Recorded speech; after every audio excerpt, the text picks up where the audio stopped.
शिक्षक भर्ती से जुड़ी लेटेस्ट अपडेट के लिए चैनल को सब्सक्राइब कीजिए, घंटी का बटन दबाते हुए ऑल सेलेक्ट कीजिए। पाइए लेटेस्ट न्यूज़ सबसे पहले। नमस्कार दोस्तों, online study and latest news में आपका एक बार फिर से स्वागत है। आज हम वह प्रपत्र देखने वाले हैं जो आप उच्च माध्यमिक शिक्षक और माध्यमिक शिक्षक अभ्यर्थी जब दस्तावेज सत्यापन कराने जाएंगे तो सत्यापन के लिए जो प्रपत्र भरना होगा, आज हम वह प्रपत्र देखने वाले हैं। इसके साथ साथ इस वीडियो में आपका बहुत से कन्फ्यूजन जो है सॉल्व हो जाएंगे, तो ये वीडियो जो है लास्ट तक ज़रूर देखिए। इसके साथ साथ ये वीडियो अपने दोस्तों को शेयर ज़रूर कर दीजिए ताकि सभी को ये जानकारी मिल सके।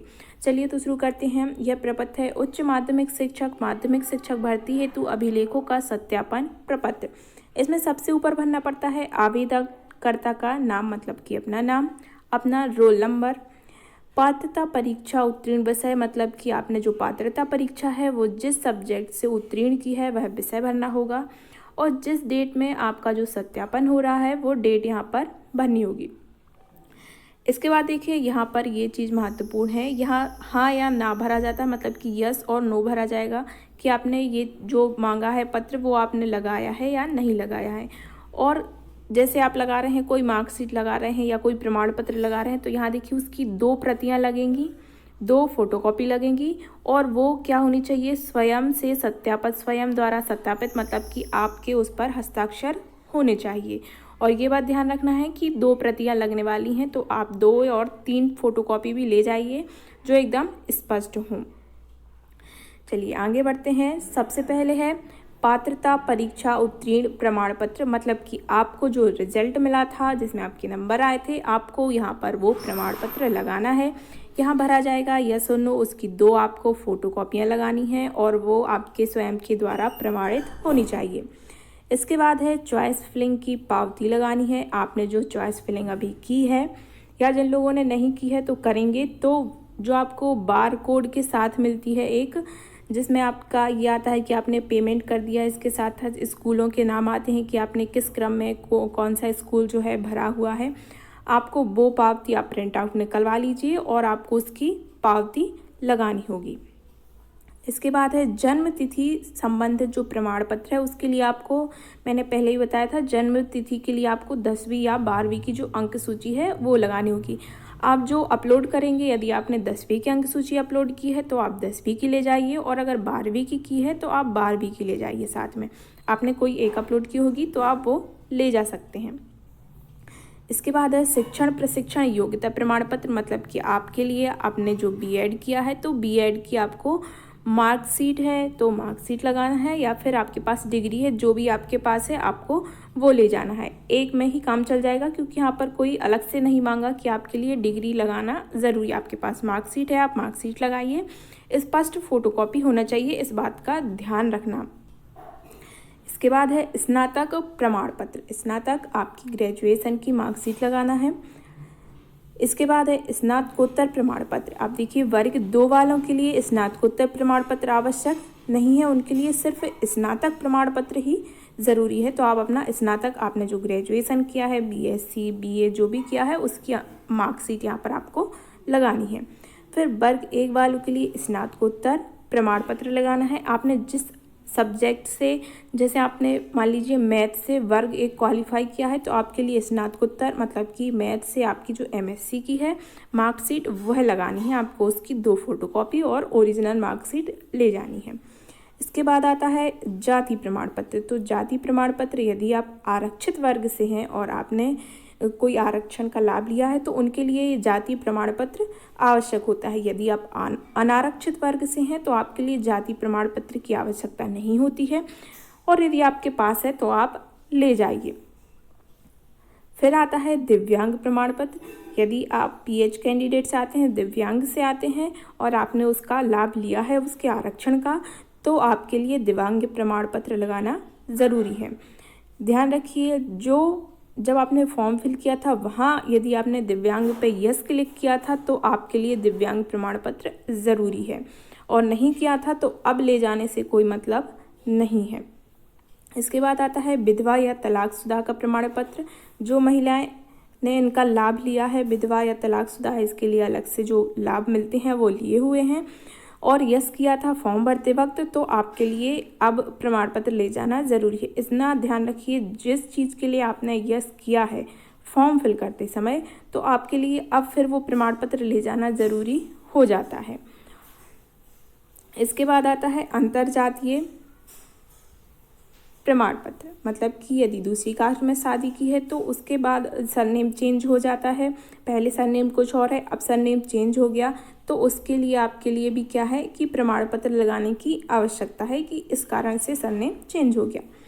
फिर आता है विक्रम अवार्ड प्रमाण पत्र। यदि आपको विक्रम अवार्ड मिला है तो आप इसका प्रमाण पत्र ज़रूर ले जाइए, क्योंकि आपने फॉर्म फिल करते वक्त इसमें यस ऑप्शन पर क्लिक किया होगा, तो ये आप लगाना ज़रूरी है। फिर है शासकीय सेवा। यदि आप शासकीय सेवा में हैं और आपने यस किया है तो और इसका लाभ आपको मिला है, तो आप इसका प्रमाण पत्र ले जाइए। देखिए, सभी कैंडिडेट के लिए ये प्रमाण पत्र ज़रूरी नहीं है।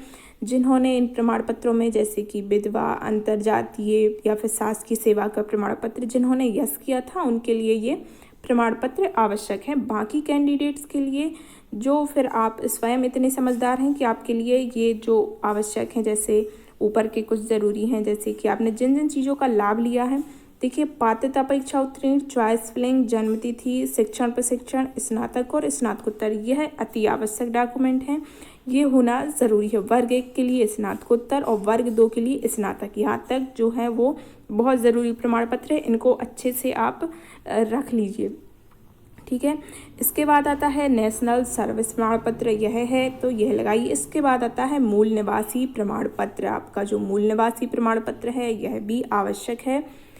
क्यों है आवश्यक? क्योंकि जो आरक्षण का लाभ है वो मूल निवासियों के लिए ही मिलता है और बाहर के जो कैंडिडेट हैं उनके लिए ये आरक्षण का लाभ नहीं मिलता। तो आपने आरक्षण का लाभ लिया है या कोई और सुविधा ली है तो उनके लिए ये मूल निवासी जो है आपका निवास प्रमाण पत्र जो है वो ज़रूरी हो जाता है। तो अपना निवास प्रमाण पत्र ज़रूर रख लीजिए। अब है कि कौन सा वाला लगेगा, तो अगर आपके पास डिजिटल वाला जो निवास प्रमाण पत्र है वो है तो ये सबसे अच्छी बात है, क्योंकि अब डिजिटल वाला जो है वही लगता है। इसके बाद आता है अतिथि शिक्षक अनुभव प्रमाण पत्र। आपने अपलोड किया होगा अतिथि शिक्षक अनुभव प्रमाण पत्र, तो आपके लिए ज़रूरी है। अब कुछ लोगों का ये है कि मेरा अब बन के आया है या फिर अब जो है लास्ट वाला साल जो परीक्षा के बाद है वो वाला काउंट होके बना है, तो वो आप देख लीजिए जो शर्तें हैं कि कहाँ तक कौन सा मान्य हो रहा है, उसके हिसाब से आपका अनुभव प्रमाण पत्र लगेगा। इसके बाद है आय प्रमाण पत्र। आय प्रमाण पत्र जैसे EWS वालों के लिए हो सकता है ज़रूरी, या कुछ और creamy layer, non creamy layer, इनके लिए जो आ जाता है तो उनके लिए आय प्रमाण पत्र लगाना ज़रूरी हो जाता है। फिर आता है EWS प्रमाण पत्र। ये बहुत बड़ा प्रश्न है कि EWS वाले बहुत ज़्यादा परेशान हो रहे हैं कि क्या अब जो है नया बनवा के लगाना पड़ेगा। तो अब आप टेंशन मत लीजिए, क्योंकि इतनी जल्दी देखिए नया तो बनेगा नहीं, और जो भी नियम शर्तें चल रही हैं वो सब चल रही हैं इस भर्ती में। 19-20 की जो है जो ईयर है उसकी शर्तें चल रही हैं। तो आपका जो EWS प्रमाण पत्र है वो आपका कितने का बना है? 19-20 जो ईयर है इसी का बना हुआ है, इसका बना हुआ है। तो आपने ये लगाया है तो अब आप निश्चिंत रहिए, यही आपका मान्य हो जाएगा। अब फेरबदल करने की ज़रूरत नहीं है और आपका इतनी जल्दी बनेगा भी नहीं। और मेरे हिसाब से तो जो मैंने जहाँ से मतलब पूछताछ की वहाँ मुझे यही पता चला कि 19-20 का ही मान्य होगा। आगे इसमें कोई फेरबदल मत कीजिए, क्योंकि जो भी भर्ती के नियम है वो सन 19-20 के आधार पर ही चल रहे हैं। और सीधी सी बात एक तरफ ये भी है कि आपने जब ये लाभ लिया है तब जो नियम थे वो कब चल रहे थे? 19-20 के चल रहे थे। तो आपका जो EWS प्रमाण पत्र जो लगा हुआ है 19-20 का, तो आप वही लगा रहने दीजिए, वही मान्य हो जाएगा। मैंने जहाँ तक पूछताछ की है, कॉल किया है, तो मुझे यही पता चला है।